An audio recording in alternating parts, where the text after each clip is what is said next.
వాళ్ళందరినీ స్వచ్ఛాంధ్ర సేవకులుగా గుర్తిస్తాం.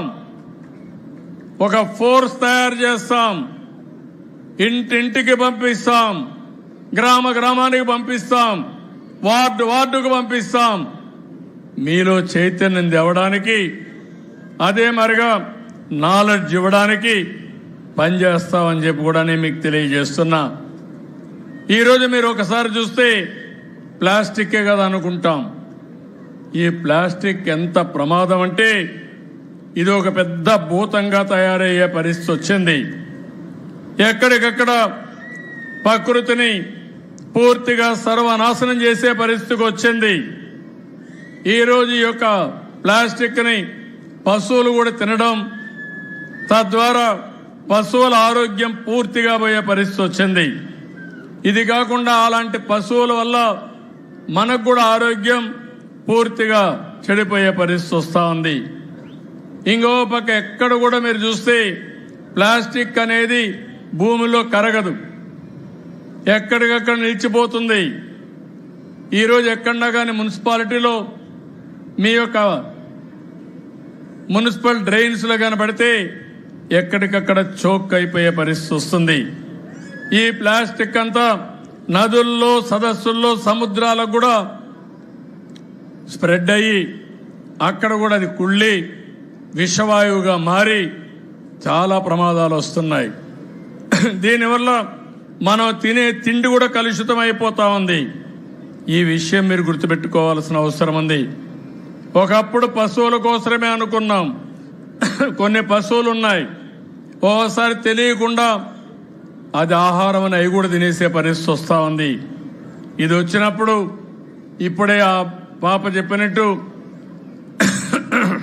మన ఆరోగ్యాలు పూర్తిగా దెబ్బతినడం, హార్మోన్లు సమతుల్యం దెబ్బతినడం, శ్వాసకోశ వ్యాధులు రావడం, కడాన క్యాన్సర్ కూడా వచ్చే పరిస్థితి వచ్చింది.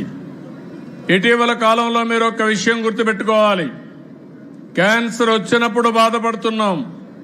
క్యాన్సర్ రావడానికి కారకమైనటువంటి ఆహారాన్ని మనం తినే పరిస్థితికి వచ్చాం. ఒక్క ఉదాహరణ మీరు చూస్తే బీహార్ నుంచి ప్రతిరోజు ఒక ట్రైన్ ఒకప్పుడు ఢిల్లీకి వచ్చేది. దేనికోసం అంటే కూలీలు వచ్చి పనిచేసి సాయంత్రం ఇంటికి పోయేవారు. ఇప్పుడు ఢిల్లీలో ఇటీవల కాలంలో కూలీ పనులు లేకుండా చాలా మంది రావడం మానేశారు. కానీ పంజాబ్ నుంచి ఒక ట్రైన్ వస్తుంది.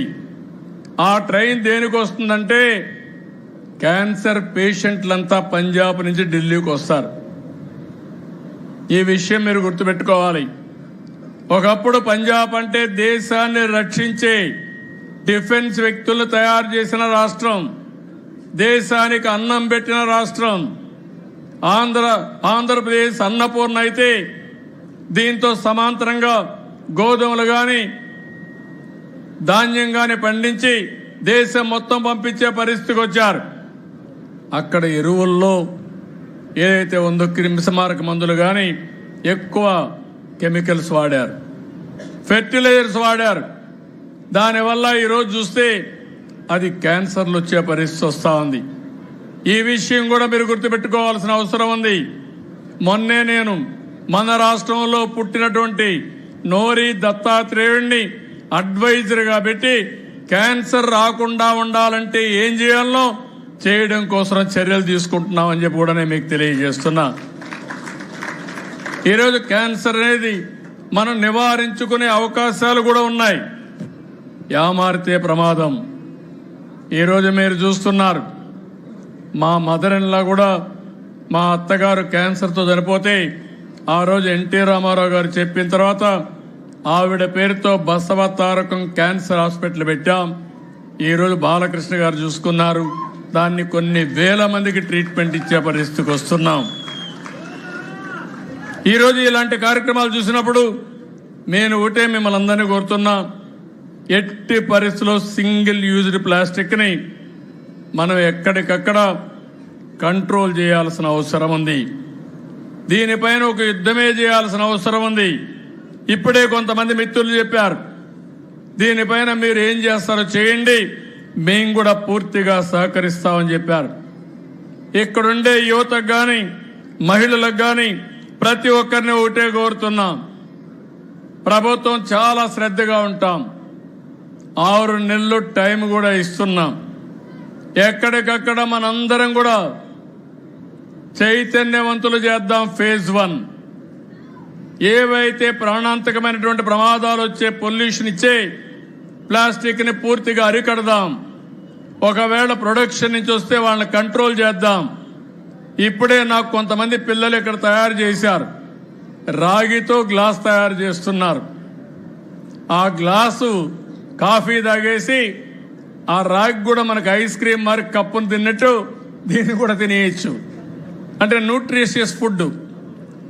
అంటే ఇలాంటి వినూత్నమైన ఆలోచనలు వచ్చాయి. దీనికి మీరు కూడా దోహదం చేయాలి. అదే మరి ఒక్క చెట్ల నుంచి అవి తీసుకొని అక్కడి నుంచి ప్లేట్లు తయారు చేస్తున్నారు. అరటి దాంట్లో నుంచి ప్లేట్లు తయారు చేస్తున్నారు. ఒకప్పుడు ఆకుల నుంచే తయారు చేసేవాళ్ళం. ఇక్కడంతా కూడా ఏవైతే తుంగుంది ఇక్కడ గుర్రపు డెక్క, ఆ గుర్రపు డెక్క చాలా ప్రమాదం. గుర్రపు డెక్క నుంచి ఇప్పుడు ఎరువులు తయారు చేసే పరిస్థితికి వచ్చాం.